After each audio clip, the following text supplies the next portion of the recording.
Well, let me welcome you, Mr. President, to Scotland, and fantastic to be here at Turnberry with you. Thank you so much for showing us around and having this opportunity to sit in this fantastic ballroom, which is absolutely incredible, and to start talking about some of the issues that are most pressing in your country, in my country, and in particular, we've had the opportunity to talk about the situation in Gaza and the intolerable situation, including images of starvation. And I think both of us know that we have to get to that ceasefire, and we have to increase humanitarian aid in. And thank you for what you've already been doing, are doing, and are committed to, because without you, this would not be capable of resolution.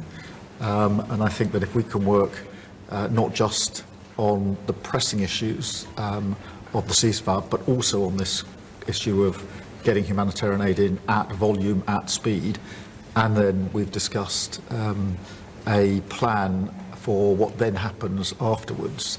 I think we can do our very best to alleviate what is an awful situation at the moment. So thank you very much for the discussion we've had so far and the discussion we're about to continue on that really important issue. But it's fantastic to be here. Thank you for your hospitality and to see this amazing golf course. I'll invite you to a football ground at some stage, and we can exchange sports. It's been great being with you, and thank you very much, Mr. Prime Minister. And you've done a fantastic job with regard to the trade deal. You know, they wanted a trade deal here for years, many years, through many different terms of different people, and you got it done. So I want to congratulate you on that, and it's a great deal for both. It brings unity. We didn't need unity, but it brings us even closer together. I think it's good for both parties. We also discussed, obviously, Gaza, and I think before we get to phase 2, which is, you know, what's going to happen afterwards, we want to get the children fed. We made a contribution a week ago of $60 million, all going into food. We only hope the food goes to the people that need it, because so much, as you know, when you do something there, it gets taken by Hamas or somebody, but it gets taken. But and we're prepared to help. You know, we want to help. It's a terrible situation. The whole thing is terrible. It's been bad for many years, but it's great to hear you feel the same way that I do. We have to help on a humanitarian basis before we do anything. We have to get the kids fed. So we've been sending in a lot of food. A lot of the food that's been going there has been sent by the United States. I spoke yesterday with the president of the European Union, Ursula, who was terrific also on the subject, and she's going to play a big role also in helping us. So we have a good group of countries that are going to help with the humanitarian needs, which is food, sanitation, and some other things. It's very difficult to deal with Hamas. As I said, you know, we got a tremendous amount of hostages out, but it would take place in drips and drabs. You'd get 10, you get 5, you get 2, you'd get 10, 12. We get 12 one time. Many of them would come to the White House, and they were so thankful. But I always said, when you get down to the final 10 or 20, you're not going to be able to make a deal with these people, because they use them as a shield. And when they give them up, they no longer have a shield. And the people of Israel feel so strongly about the hostages. Some people would take a different view, but they feel so strongly about the hostages. So that's an ongoing process. Hamas has become very difficult to deal with in the last couple of days, because they don't want to give up these last 20, because they think as long as we have them, they have protection. But I don't think it can work that way. So I'm speaking to Bibi Netanyahu, and we are coming up with various plans. We're going to say it's a very difficult situation. If they didn't have the hostages, things would go very quickly. But they do, and we know where they have them in some cases, and you don't want to go riding roughshod over that area, because that means those hostages will be killed. Now, there are some people that would say, well, that's the price you pay, but we don't like to say that. We don't want to say that. And I don't think the people of Israel want to say that either, which is pretty amazing. A lot of people would say, just get it done and whatever it is. You could also say speed might be better for the hostages. You go through, with speed, you may have a better chance because they're in deep trouble. They're in deep trouble. You saw October 7th, and you saw what the damage and the horror that they committed. People can't forget that. They tend to forget it, but they can't forget. That was one of the most evil things I've ever seen. And you just cannot forget that. So we're very much involved. The Prime Minister's involved. I'm involved. And I think I can speak. We just signed a very big trade deal, the biggest of them all yesterday, right? And the European Union is very much involved in wanting to help with the Palestinians in terms of getting people fed. But the area of Gaza, another way of defining it is the area of Gaza. It's a very troubled place, and it has been for many, many years. It has been for many decades. So it's not like this just happened. This has been going on for a long period of time. So that's it. Our hearts are in the right place. We have some good news because the recent war that you just saw, they just announced, I see, the newest of the 5, now this would be 6 that we've stopped. I've stopped 6 wars in the last, I'm averaging about a war a month, but the last 3 were very close together. India and Pakistan and a lot of them. Congo was just, and Rwanda was just done. But you probably know, I won't go into it very much because I don't know the final numbers yet. I don't know. Numerous people were killed, and I was dealing with 2 countries that we get along with very well, very different countries from certain standpoints. They've been fighting for 500 years, intermittently, and we solved that war. You probably saw it just came out over the wire, so we solved it through trade. I said, I don't want to trade with anybody that's killing each other, so we just got that one solved. And I'm going to call the 2 prime ministers who I got along with very, very well and speak to them right after this meeting and congratulate them. But it was an honor to be involved, and that was going to be a very nasty war. Those wars have been very, very nasty. So we've done a lot of good work. We've had great support from the Prime Minister anytime we needed help, anytime we needed any form of support. You've been there. We appreciate it very much. And we're going to continue onward. We do have to take care of the humanitarian needs on what they used to call the Gaza Strip. You don't hear that line too much anymore. You don't hear the Gaza Strip, but it is the Gaza Strip, and it's amazing that it's not being handled a little bit differently. We're going to set up food centers, and we're going to do it in conjunction with some very good people, and we're going to supply funds. And we just took in trillions of dollars. We got a lot of money, and we're going to spend a little money on some food, and other nations are joining us. I know your nation's joining us, and we have all of the European nations joining us, and others also have called, and they want to be helpful. So we're going to set up food centers and where the people can walk in and no boundaries. We're not going to have fences, and they can't. They see the food from 30 you would say yards away, and they see the food. It's all there, but nobody's at it because they have fences set up that nobody can even get it. It's crazy what's going on over there. So we're going to work very closely together with your country, a great country. We also discussed inside that we are, there's a whole new thing happening with regard to energy from nuclear. Yeah.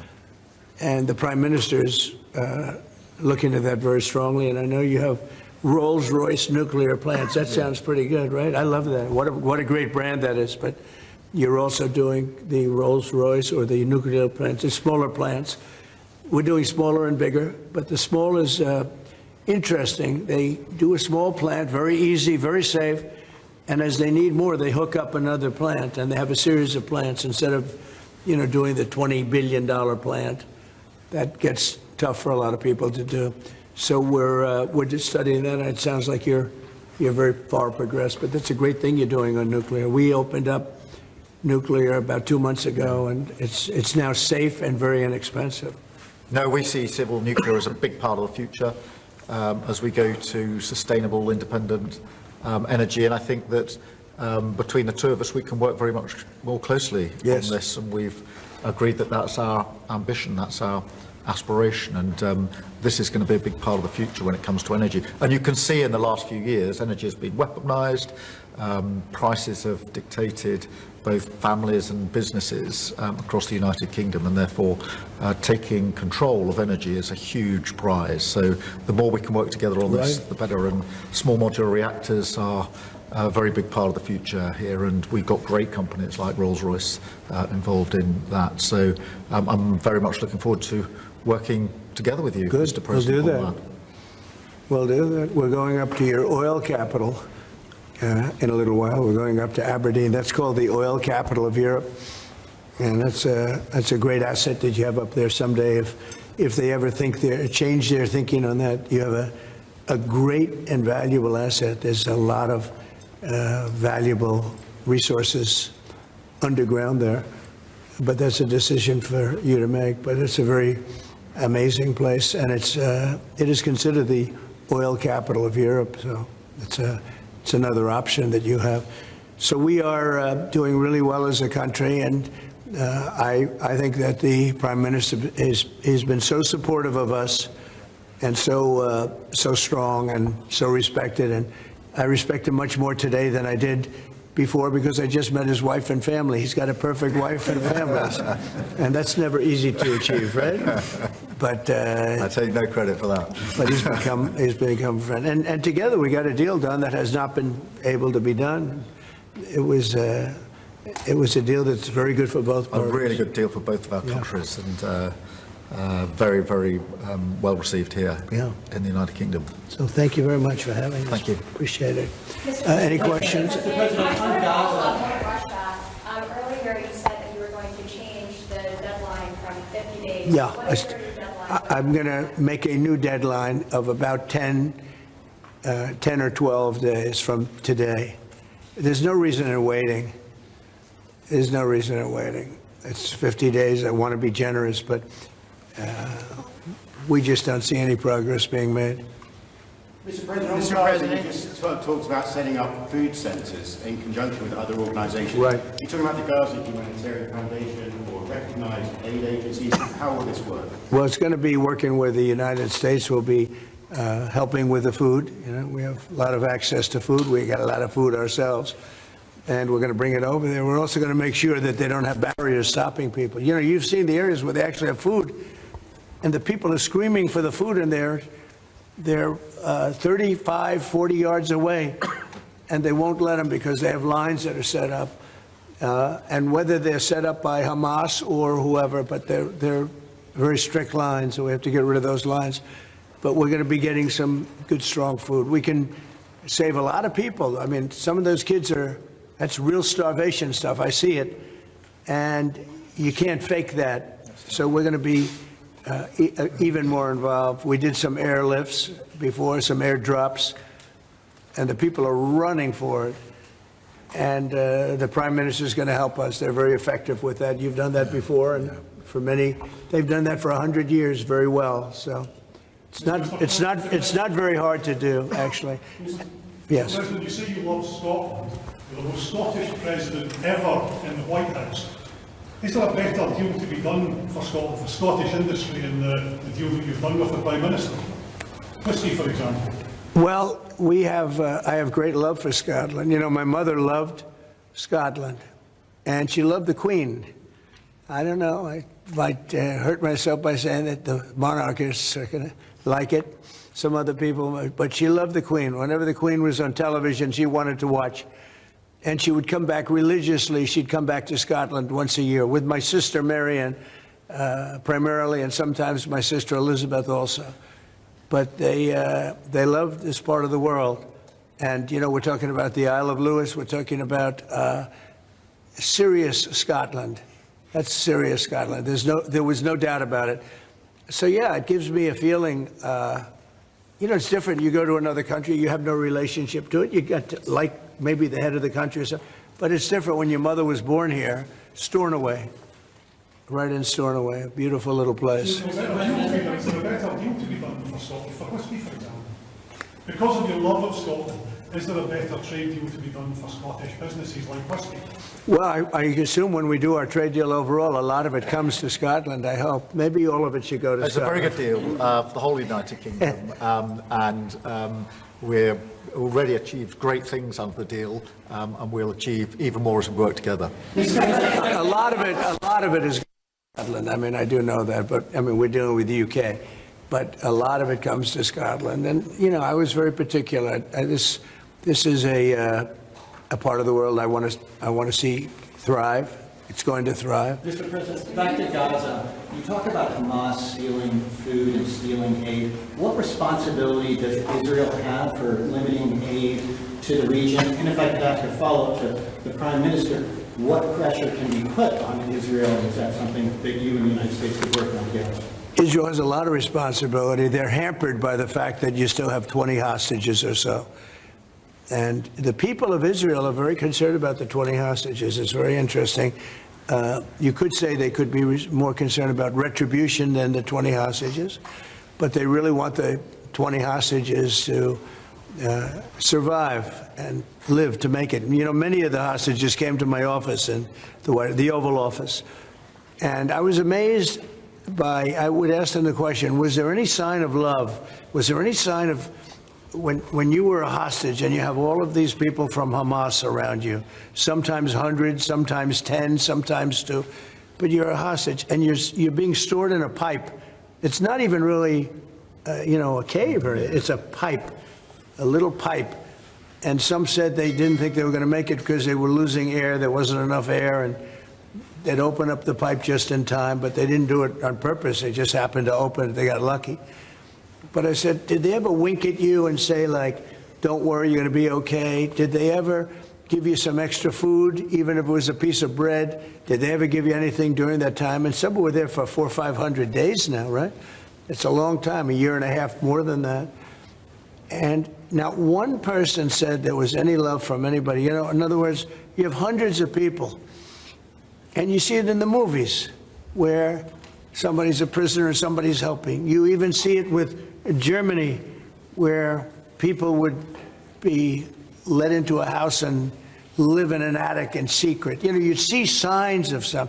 I said, did you see anything like, did they wink at you? Did they say, don't worry, you're going to be okay? I ask that question all the time.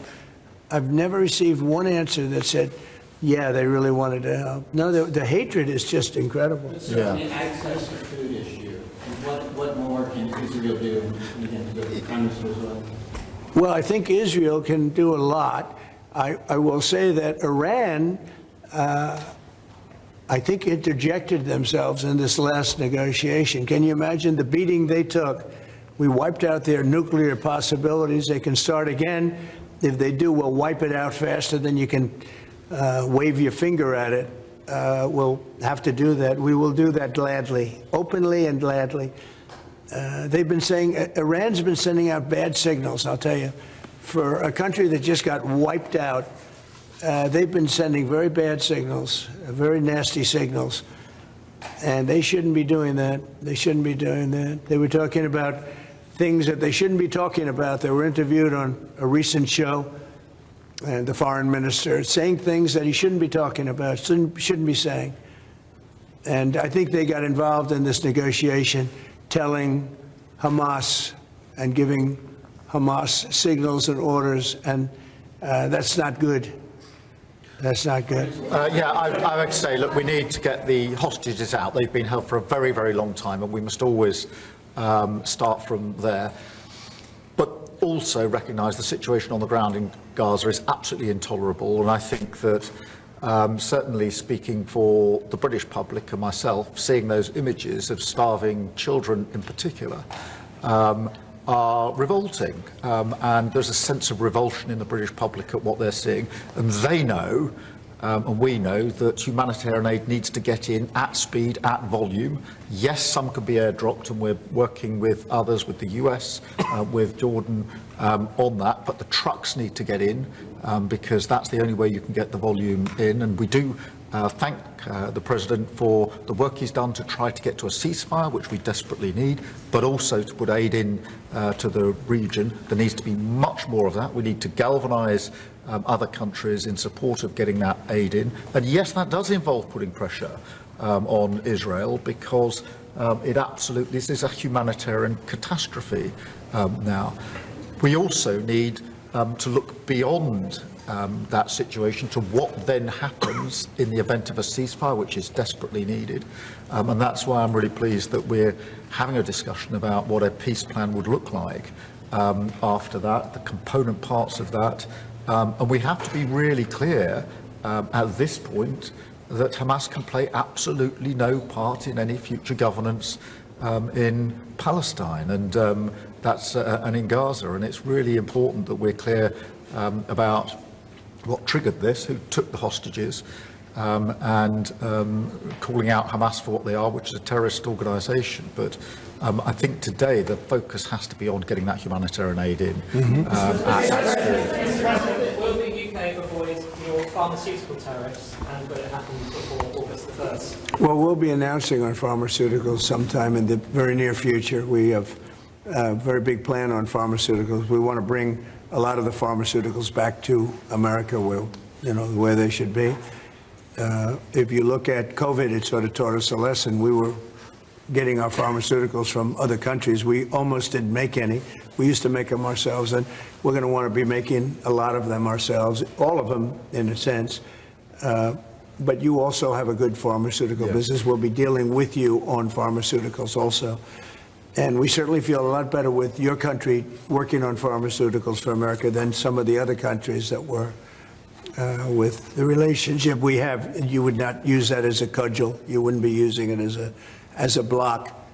But we're going to be announcing sometime very soon, I think, pharmaceuticals are our whole thing. And the companies know.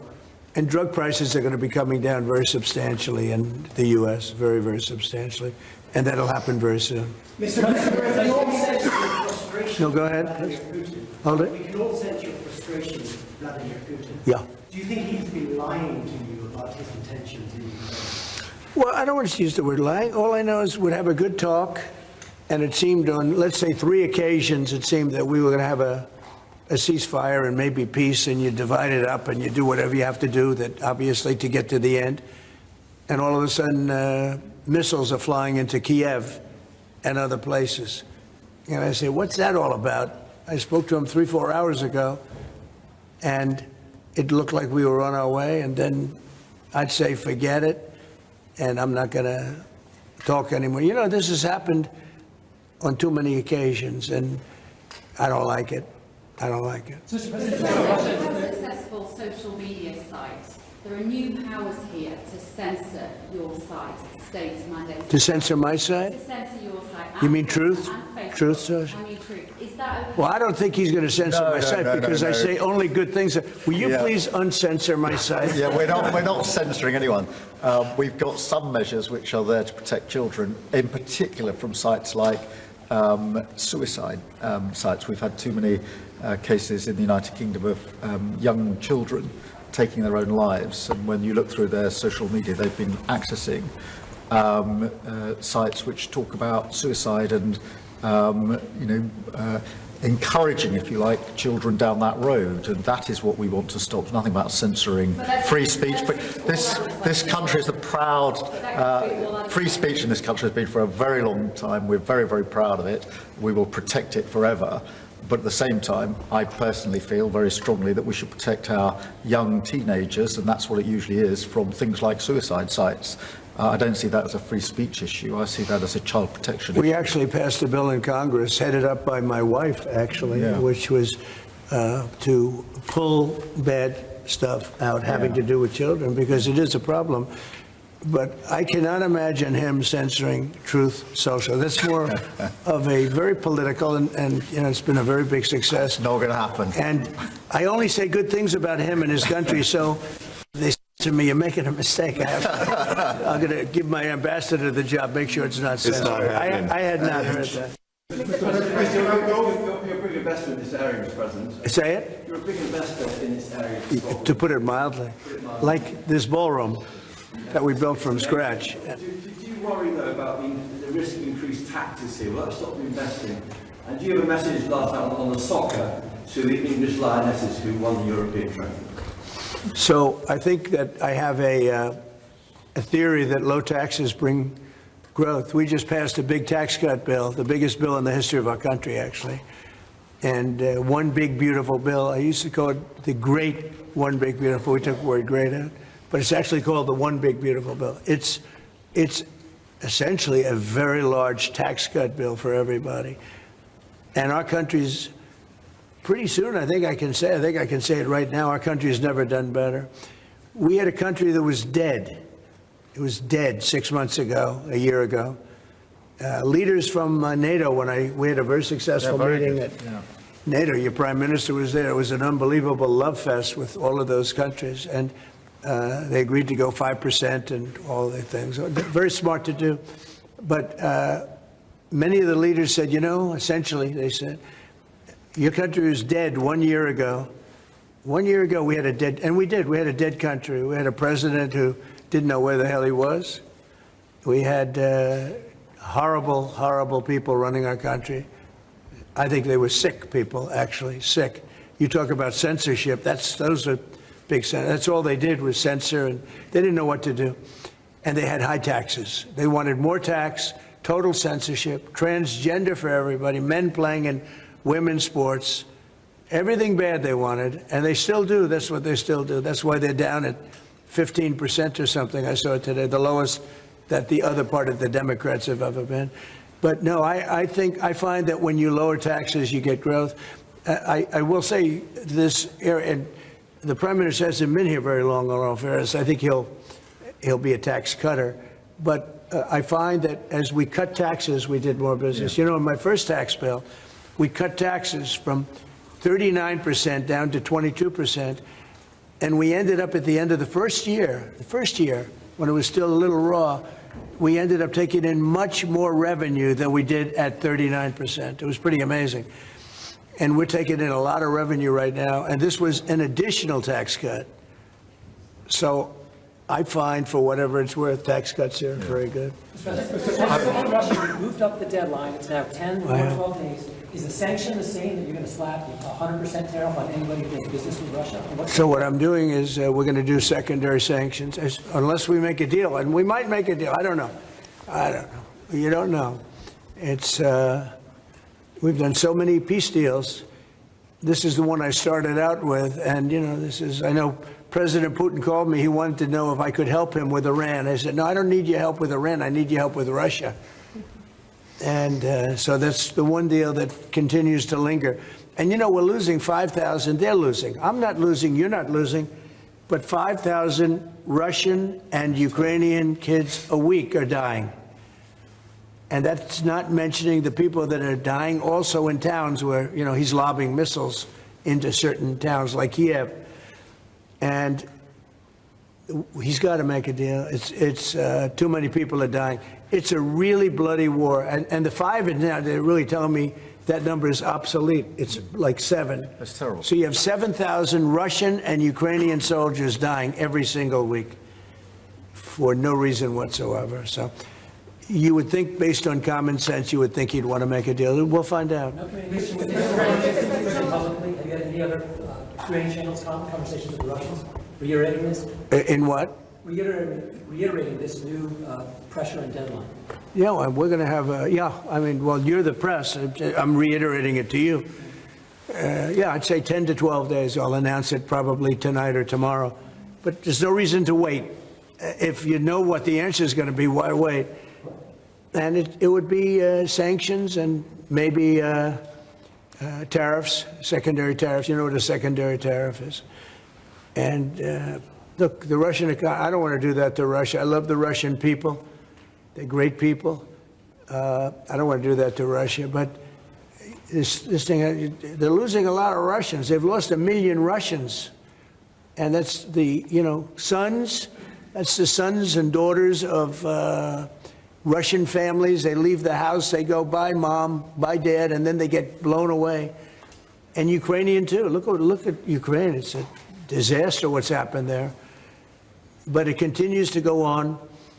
As you know, we made a deal where the European Union is essentially involved, but it's NATO, and we're supplying weapons to NATO. NATO's now paying because the United States, because of Biden's in for $350 billion, the European nations are in for about $100 billion. Should be the opposite way, by the way, because we have a big ocean in between.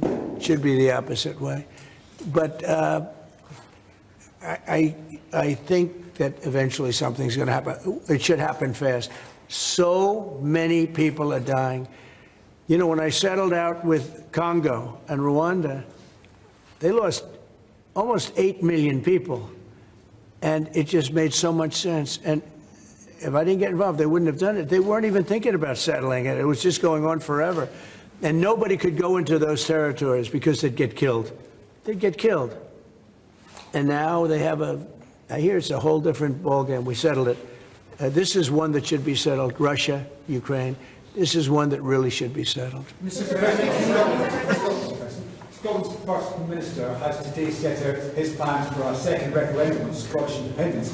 Can I get your reaction to that as someone with deep ties to Scotland? Sorry, Prime Minister, can I also get your thoughts on that? If the SNP do win the majority in next year's election, then they have the right to hold the referendum, you know. Well, I don't want to get involved in your politics. We got enough politics of our own. I will say that I predicted what was going to happen the last time. You remember, I was opening the first course over at Aberdeen, and I was over here, and at the same time, and they asked me that question. I made a prediction. It was the day before the vote, and I made it correct. I like to be correct, but I made a correct prediction. I don't know. I do say that when they made that deal, somebody said that it was, and I remember this very distinctly. I said, could they do this all the time? There was a little bit of a restriction, like 50 or 75 years before you could take another vote. Because, you know, a country can't go through that too much. I don't know the First Minister, but I've heard great things about him. I've spoken to him. I hear very good things about him, and I'm meeting him today. So maybe I'll have a better opinion then. And let me answer that straightforwardly, because I believe in a stronger Scotland, in a better United Kingdom. And I think that at a time like this, when it's quite clear that there's uncertainty and volatility around the world, the strength of the United Kingdom together is very important for all four nations, very important for Scotland. And that should be our priority, that should be our focus, not on the politics, which feels like the politics of yesteryear now, at a time like this. And I think that the First Minister should probably focus more on his delivery in Scotland than on his constitutional issues, and we might have a better health service in Scotland. But at a time like this, I think the United Kingdom is always stronger as four nations. I think that's better for all four nations. I think that's how Scotland is stronger. Look at the deal that we've been able to do with the United States, a really important deal that we made just months ago. That is what the United Kingdom can do when we act as a powerful set of four nations together, and there are very many other examples. Mr. President, you toured the Federal Reserve last week. And I did. Set to meet this week. Do you think your visit has inspired a potential rate cut, or how do you see things shaping out this week? Well, it's interesting. I did tour it. I toured the building. And if you looked at this building, if you came here like 14, 15 years ago, we've had it a long time. It's been an honor to have Turnberry. But I was on much more opulent walls, ceilings, floors. We had to do this. And we did a very great job. I mean, you see how beautiful it is inside. Everything was saved. Everything was preserved. We had ceilings that were in bad shape. They were falling down. You know, it's very old. Wasn't properly maintained. Now it's brand new and beautiful. And we saved everything. If you really think here, you took a look and you were sort of commenting the coloring. Now, this is a brand new building. But if you look outside, it's equally opulent and beautiful. And we didn't do that by spending hundreds of millions of dollars in surrounding a railing underneath an area that you're painting. I mean, I've never seen anything like it. Brand new, beautiful plywood, very expensive, wrapped around a figurine or a railing to preserve it. But you don't have to do that. You can just wrap a cloth, they call it a blanket, and you don't even have to do that if you're careful when you're doing the ceiling. But I don't know what they did. They'd take down a ceiling and put up a new ceiling, and the new ceiling had no opulence to it. Or they'd fix the ceiling. But I would say that all I need is a good plaster and a can of paint. And, they spent $3.9 billion.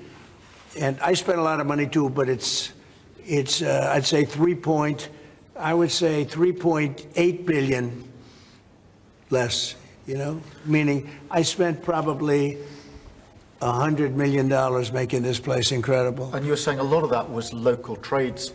I used local We were trades. looking at the windows, I think, in the next room. I had local trades do a lot of this. We have the most opulent windows next door, and I had a choice. Do I take them out? And, they've suffered through 125 years of storms. You have very big storms in this area. When you have a storm, you have a storm. We do it properly.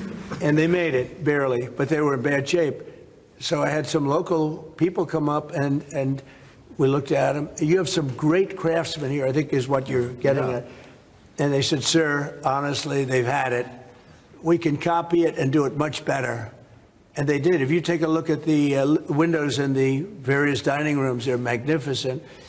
And they're new, and they're much better looking than what was there. Same exact look, other than a much higher quality. And they're local people. I used a lot of your local people. You have really great local tradesmen here, yes? But do you foresee a rate cut this week? Do you expect A rate cut? Meaning a tax cut? No. Do you expect the Fed to cut rates this Oh, I think he has to. You had 11 cuts, In Europe, they had 11 cuts.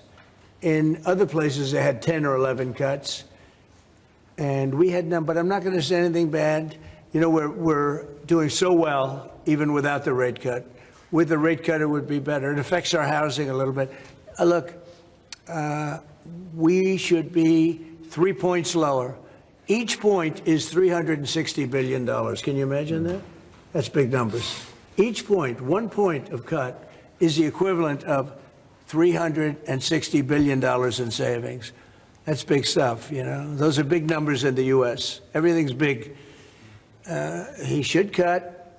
A smart person would cut. He leaves very soon, so it's like one of those things. But I'll miss him greatly. I'll miss him. Turnbury, if I may, have you or will you enlist the Prime Minister in your effort to bring the Open back to Turnbury? And Prime Minister, you described this beautiful cause. Do you agree with the President that it's time to bring the Open back to Turnbury? Well, as you know, that's not a matter directly for me. That's for the sporting authorities. But look, I mean, it is the first time I've been here.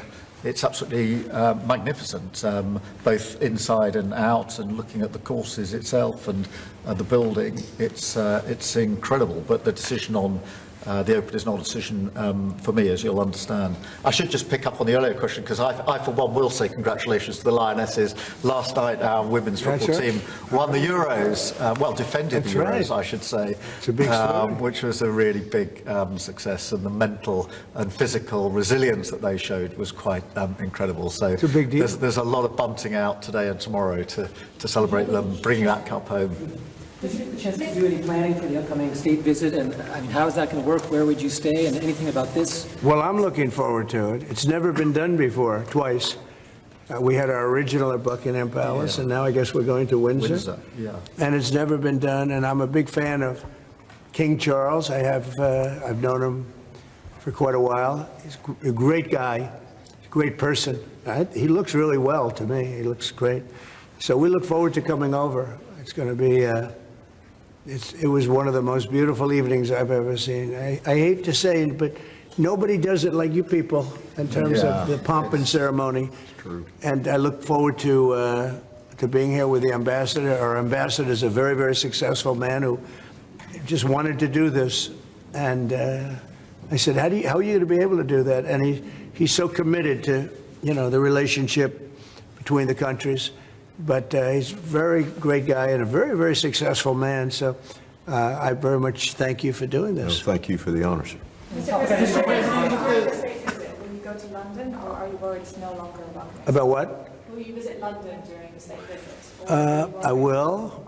I'm not a fan of your mayor. Why not? I think he's done a terrible job, the mayor of London.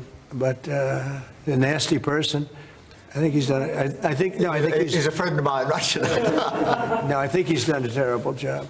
But I would certainly visit London. Yeah. Would you like to recall? So MP Nigel Farage has asked Parliament to be recalled when you're there. Well, I like Nigel. I mean, Nigel, as you know, is a friend of mine. Nigel's done very well. He's a friend of mine.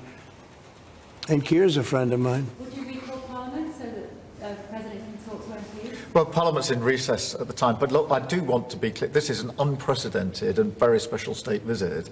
This has never been done before, and there'll be many elements of it that have never been seen before. So this is going to be a historic occasion, and we're all very much looking forward to it. And I was very, very pleased to be able to put forward the invitation when we were at the White House earlier this year. So, but this is not just a state visit.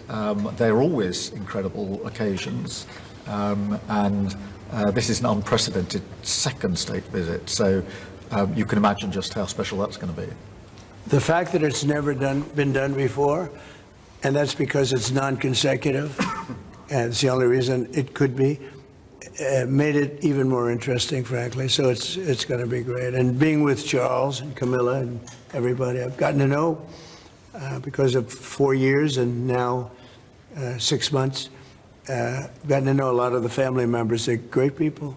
They're really great people. And in that sense, I think that the UK is very lucky. You could have people that weren't great people. I don't know if I'd say that, but you could have people that weren't. But we're very lucky to have our Yeah. royal family. They're absolutely fantastic. so we really look forward to that. As far as Parliament, if he wants me to speak in Parliament, I'll do it. Okay? But it doesn't have to be then. It could be some other time. Maybe we should save it for another time. We'll let the one visit speak for itself. But anytime, if I could be helpful, I would certainly do it. Thank you. Mr. President, with the EU deal, alternatives are you considering to get the hostages out if there's no ceasefire deal? Well, there are a couple of alternatives. Some are pretty strong, but the most sensible alternative is talk and negotiation. But I said a long time ago, at a certain point, they're not going to be talking because they're going to lose their shield.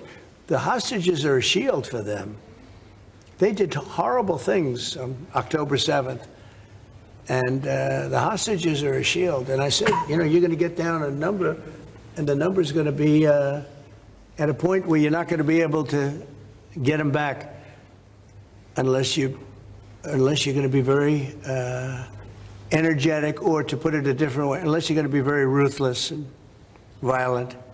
It's a bad situation to be in, very bad. Mr. President, with the EU deal last night, you talked during the campaign about President Putin respecting you and helping you have a relationship with him.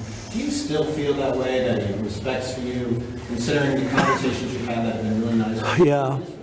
I've always gotten along with President Putin. I have had a great relationship with him. And he went through the Russia hoax, too. I mean, it was, we used to talk about it. We used to say, it's too bad we really can't do anything between our countries. Because if we did, they'd say, it's, some.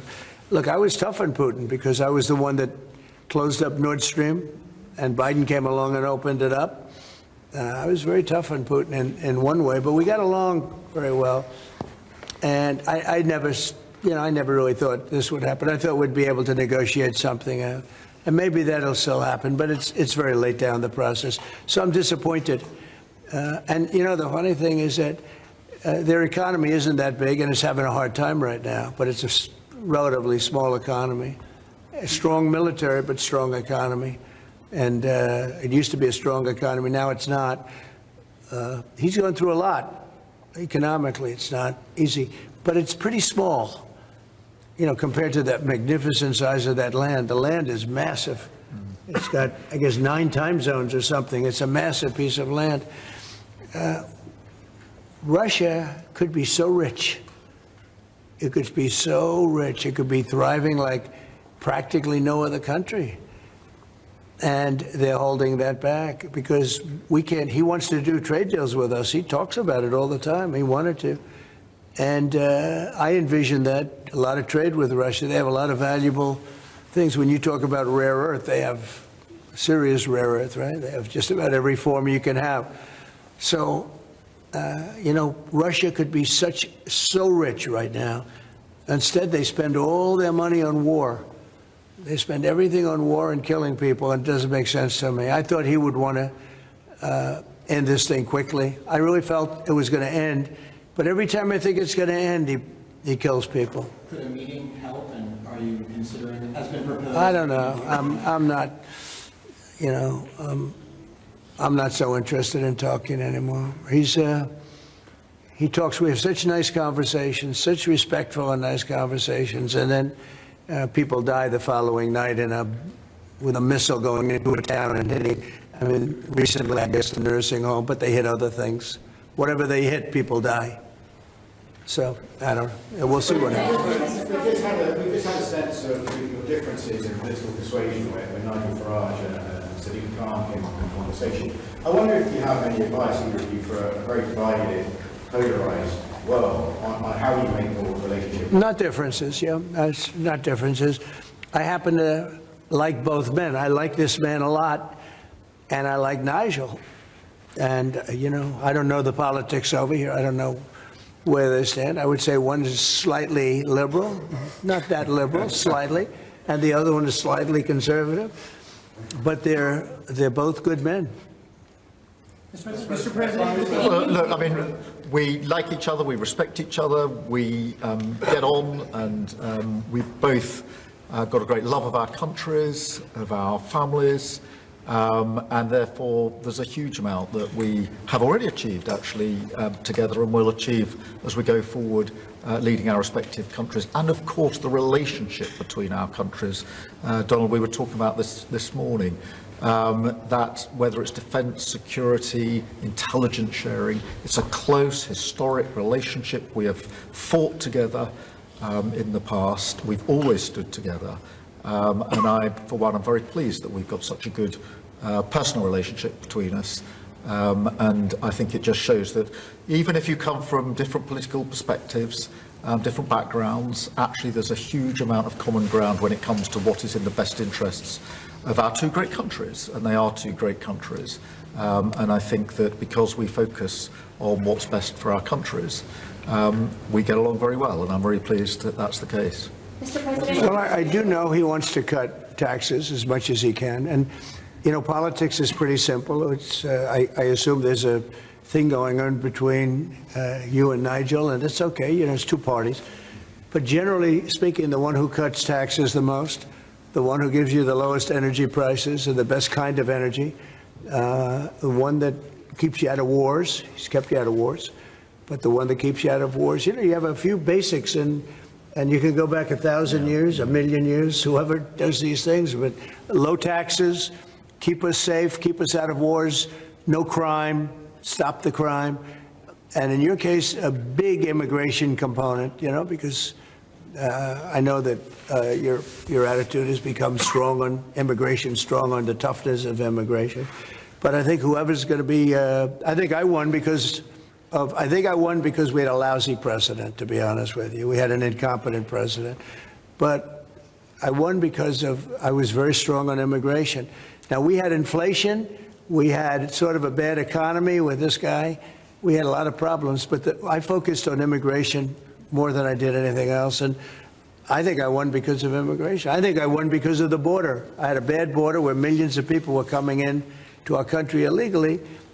And as you know, in last month, 0 people came into our country illegally, 0. So we went from a bad, incompetently run border to the most competently run border that anybody's ever seen. Prime Minister, the President makes it look easy dealing with illegal migration. He must be envious of his record in such a short period. Well, I think we've been discussing illegal migration is a huge issue in both of our countries. In the United Kingdom, it is a real cause for concern, and that's why we must bear down on it. in all its aspects, upstream, across Europe, where a lot of ours comes into through northern France, across the Channel, working with our allies, with our colleagues to break the gangs that are actually running this trade, but equally being very strong that when people have arrived in this country who've got no right to be here, then we should be removing them to their own country. And that's why I'm really pleased that we've been able to focus on this very intensely and get 35,000 people out of the United Kingdom who had no right to be here, because the message has to be you can't make your way to the United Kingdom. We won't tolerate our rules being broken, and if you get here you will be returned to where you came from, and it's really important that we bear down on that. We're such an attractive place for people to come if they want a better life, because we are. People coming via the rules are always welcome. Of course, we've welcomed talent and people into this country for centuries, literally. But what the British people will not tolerate is those that break the rules, those that come through irregular routes, and that's the really important distinction here.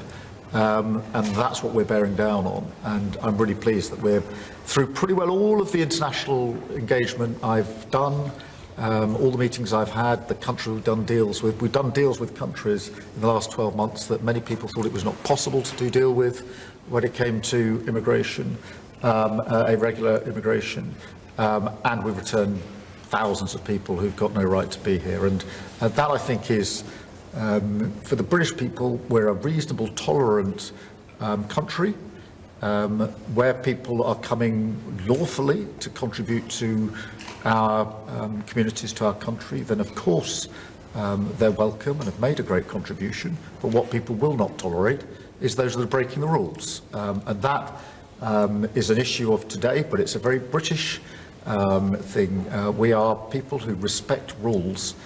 We don't approve of those that break rules. I can say, though, that I had one of the greatest victories, they say the most consequential in 129 years, so I don't know about that, but it was pretty close. And we won all of the swing states, which never happens. We won the popular vote by millions of votes. We won, tremendous electoral college sweep. And I believe I did it more than anything else because of my strong stand on immigration. And I don't think this country is any different in that sense. I think it's a big factor. And it is with a lot of the European countries. Some of the countries have lost their way, and they have tremendous crime because of it. I mean, you had countries with no crime that now have tremendous crime. And you know the countries, and I know the countries. And so I think it's a huge factor in any election, not just this election, but in any election. I think the one that's toughest and most competent on immigration is going to win the election. But then you add low taxes and you add the economy. He did a great thing with the economy because a lot of money is going to come in because of the deal that was made. But I think that immigration is now bigger than ever before.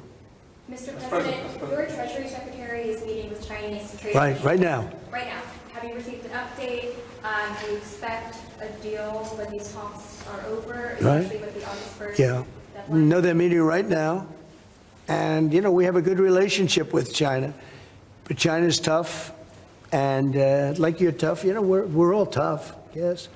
But we're going to see what happens. We just concluded our deal with Japan. It was very good for everybody. We're making, great deals. We're making deals that are good for us, but we want them to be good for everybody. It's important. It's sometimes I'll do something that I shouldn't do because it's not very important for our country, but it's very meaningful for the country on the other side. And I'll let them have that point because it's very important for them. So I don't know, but we've made a lot of deals in the last couple of months. And then ultimately, as you might as well know, we're going to because we have, you have 200 countries, more, but people don't know that. You got a lot of countries. And I wouldn't want to sit down with 200 people and have to deal the way he was calling me all the time. We want this, we got to have that. These are tough negotiators. These are, look, smart people, are tough negotiators. They know what they want.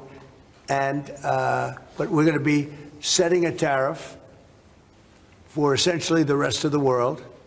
And that's what they're going to pay if they want to do business in the United States. Because you can't sit down and make 200 deals. But we've made the big ones. We just finished Indonesia. They opened up their country. We just finished Japan. They opened up their country. You know, Japan opened up the country. They were totally closed. They opened up to our cars, even to rice. Rice was a big deal. They would never take anybody else's rice. They're taking rice. But they opened up their country. Philippines, we just finished. They opened up their country. They were very closed. I'd love to see China open up their country. So we're dealing with China right now, as we speak. Yeah, we're dealing with China right now. The deal you've got with the UK is better than the one with the European Union. Is that because you think Brexit was a good idea for this country? No, look, you know, we have a very special relationship with this country. Like, you know, my mother was born here. And not only born here, loved it. She'd come back, I told you, religiously every year. And she'd go up to Stornoway and see her relatives. But she loved the country. Yeah, that probably has, it always has an impact. Always has an impact. But, you know, Germany has a new leader, and I think he's terrific. I think you like him too. Yeah, I think he's terrific. My father was born in Germany. Or his Germany was, his parents were just out. But so, you know, you have a lot of feeling for this part of the world. I do. I want to see this part of the world do well. Germany, Scotland, UK. I want this part of the world to do well. All of the nations. You know, you do feel a certain. You have a feeling, a warm feeling toward a part when your parents are born essentially here, and I think maybe it's slightly different. Maybe it's not. I don't know, but maybe it's slightly different. Mr. President, we didn't completely rule out a pardon for Ghislaine Maxwell when you landed. Is that something you would ever consider, and why? Pardon for who? For Ghislaine Maxwell. Well, I'm allowed to give her a pardon, but nobody's approached me with it. Nobody's asked me about it. It's in the news about that aspect of it, but right now it would be inappropriate to talk about it. So, Mr. President, your opposition to offshore wind is well known. In Scotland, wind is a disaster. But in Scotland and across the UK, wind farms. I know, it's a shame. It's not his fault. I used to tell Alex Salmond. Have you spoken to the Prime Minister, and will you speak to the first? Well, all I can do is give my look. Wind is the most expensive form of energy, and it destroys the beauty of your fields and your plains and your waterways. And look out there. There's no windmills, but if you look in another direction, you see windmills. When we go to Aberdeen, you'll see some of the ugliest windmills you've ever seen. They're the height of a 50-story building, and you can take 1,000 times more energy out of a hole in the ground this big. This big. It's called oil and gas. And you have it there, the North Sea. This big, that nobody would even see. You can take 1,000 times more power because the wind is intermittent. It doesn't work. It's extremely expensive. All the windmills are made in China. They used to be Germany and China. Now they're mostly in China. They all come out of China. They say that the blades, which are carbon fiber, you can't bury. Oh, okay, you can't bury. What are you going to do? Dump them in the ocean someplace? Because they only last a certain period of time. And remember, a windmill has a life of 8 years, especially when they're out in the salty sea and they start to rot and to rust. You're going to have to replace them. It's very hard to replace them. Wind needs massive subsidy. And you are paying in Scotland and in UK and all over the place where they have massive subsidies to have these ugly monsters all over the place. So I've restricted windmills in the United States. Now, a couple we have, you know, the poor stupid people at the beginning, they approved them, so they have their full approvals. But I've restricted windmills in the United States because they also kill all your birds. You know, they wipe out. You know, it's interesting. If you shoot a bald eagle in the United States, they put you in jail for 5 years. And yet windmills knock out hundreds of them. They don't do anything. You explained that. So it's a very expensive energy. It's a very ugly energy, and we won't allow it in the United States. So we believe in a mix, and obviously oil and gas is going to be with us for a very long time, and that'll be part of the mix. But also wind, solar, increasingly nuclear, which is what we've been discussing this morning, civil nuclear as we go forward. The most important thing for the United Kingdom is that we have control of our energy, and we have energy independence and security, because at the moment, whatever the attributes and facilities in the North Sea, that is sold onto the international market. We buy it back off the international market. That was a historic mistake in my view. But what we need is a mix so that we get the energy security that we need for the future, and that's the focus of everything that we're doing. But what we have discussed today is that the energy prices are too high, which is why we recently took measures to reduce the energy prices, particularly for energy-intensive businesses. But in the long run, the only way to reduce your energy prices is to take control of your energy, and that's what we're doing, taking control of our energy. Our King Charles, who you are a great friend of, is a big fan of eco projects, windmills, as you call them. Is he wrong? So King Charles is an environmentalist, I will tell you. And I say that in a positive way, not a negative way. And every time I've met with him, he talked about the environment, how important it is. And I'm all for it. I think that's great. You know, King Charles, more than anything else, loves the country. But I got to know him very well. He truly is an environmentalist. He wants clean air, clean water, you know, all of the things that we all want.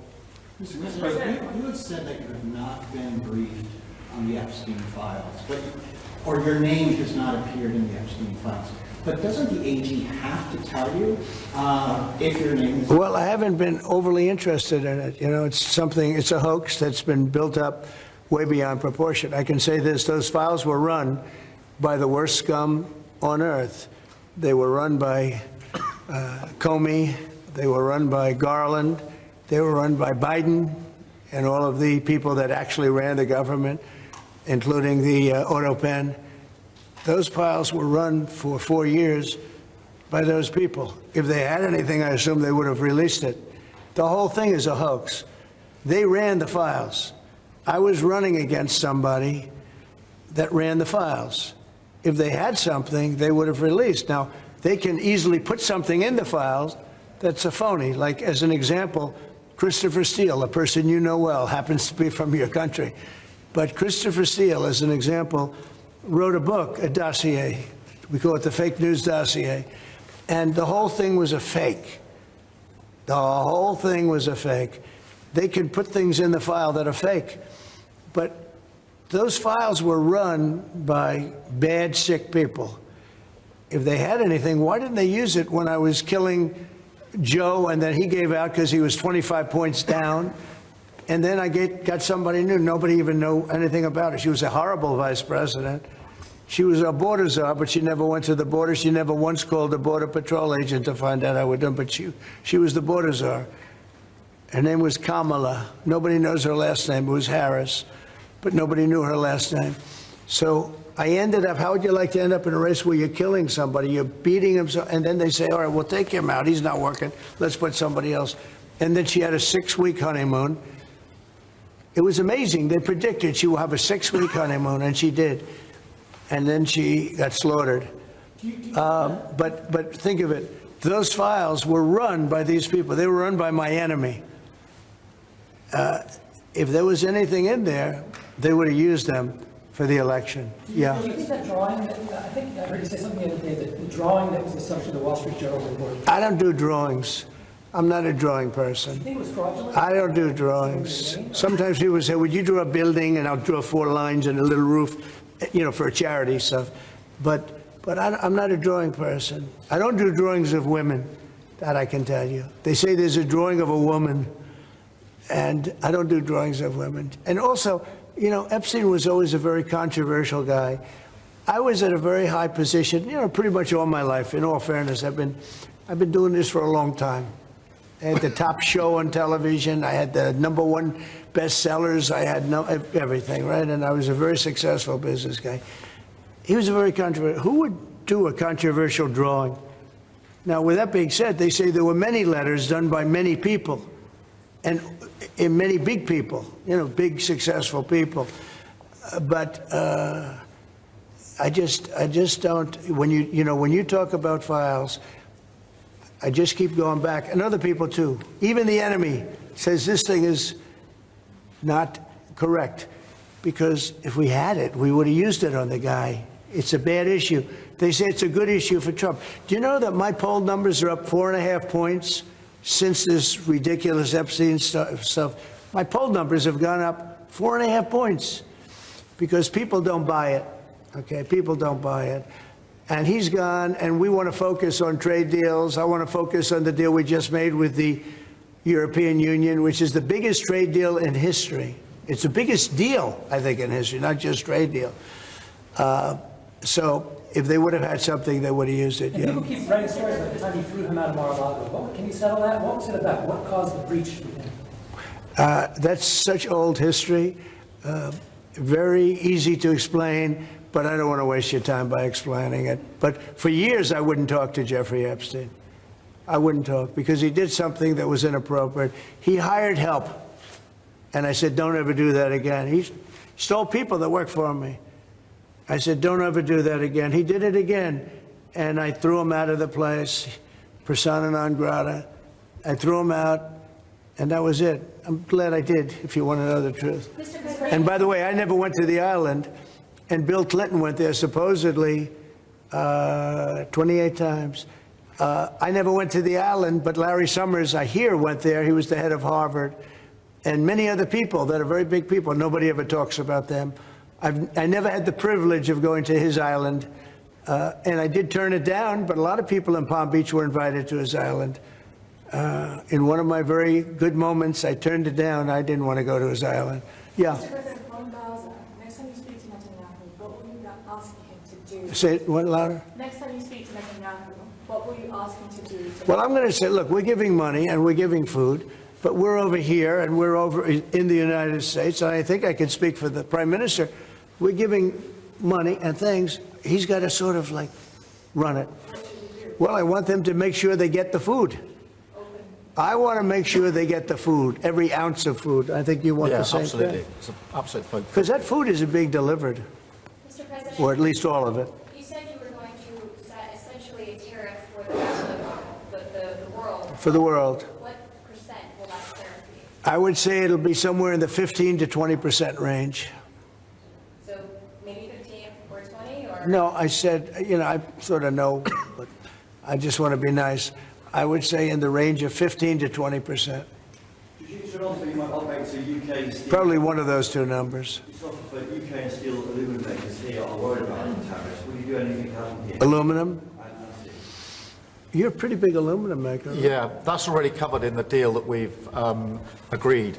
So we're just doing the implementation of that. But Mr. President, when will that come down from 25% to 0? You mean on the overall, on the world? On steel and aluminum from Britain, it's 25. Well, we're going to know pretty soon. We're going to have it pretty soon. Mr. President, You have no idea that these people are tough negotiators, okay? But we're a big buyer of steel. But we're going to make our own steel. We're going to make our own aluminum for the most part. But we buy a lot of aluminum from right here, and a lot of steel, too. Yeah. Who are you with?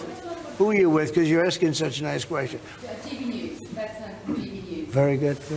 They're lucky. We have a lot of unhappy farmers in this country at the moment, and I'm sure the Prime Minister won't thank you for raising this. We've had changes to inheritance tax, which mean a lot of farmers feel they're going to lose their farms when they die at their farm. How important are farmers to a country? You mean they're going to lose the farm because of estate taxes and things? So what I've done, Pay so much, they're cash poor, but they have great. I know, well, they're cash poor. They're land rich and cash poor. A lot of people are, I've had that too. Sometimes I'm land rich and cash, sometimes I'm cash rich and land poor. I like it both ways, but as I get older, I like the more conservative route. So I did something that, I don't know if you can do, but it was great. I love our farmers. As you know, in our tax bill, we have a clause that's very important. We were losing a lot of farms to the banks because a loving mother and father would die and left their farm to their children, or their child, but their children, their family. And they loved their family, and they thought they were doing them a favor, but they had a 50% tax to pay. So the land would get valued, and at a high number, because some of the farms were valuable, but they didn't, they couldn't quantify it. And they'd go out and borrow money to pay the estate tax, or the death tax, as it's called, and they'd overextend, and they'd lose the farm. And they'd commit suicide in many cases. No. Our levels are nowhere near 50%. They're not. We've just introduced where it's paid over many years. Works out. Well, that's good. An extra 2% a year over 10 years. So it's not at those levels by any stretch of the imagination. But the other thing that we've done, as you know, is make sure that we've got a pathway for farmers that actually increases their year-on-year income, which is the most important thing. And in all of the deals that we do, we ensure that our farmers are the central focus for much of it, particularly on the agriculture, including in the US deal, because I don't think we can go on for years saying that it's acceptable for farmers to have a year-on-year income which isn't sufficient. We've got to fix that problem. We can't simply live with that problem, so it's a very different situation. Well, we ended the estate tax. There is no estate tax on farmers. So when a parent leaves their farm, because again, a lot of these farms, they don't make a lot of money, but it's a way of life, and they love their way of life, and they love that dirt. That dirt is the most beautiful thing they've ever seen. They love it. I mean, they're farmers. They love doing it. They don't know how to do anything else, but they don't want to do anything else. I speak to farmers. I say, would you like to live in my penthouse in Manhattan? It's the most beautiful. No, sir, I want this farm. And what happens is, we were losing a lot of people to suicide. They'd borrow money to pay the estate tax, and they were not able to pay it. And some banks are ruthless; they wouldn't do anything, and they would end up committing suicide. We have totally ended the estate tax in those situations, so there's no estate tax. So when a parent leaves the farm to the kids, they don't have to worry about their local, possibly unfriendly banker coming in and stealing their farm. Back to migration, one of the hot backlog issues in Britain is migrants being housed in hotels and people in the local communities not feeling safe. Is that an appropriate place to house migrants? I don't like anything about it. They shouldn't be allowed in. Anybody illegally should not be allowed in the country. Thank you all very much. Thank you.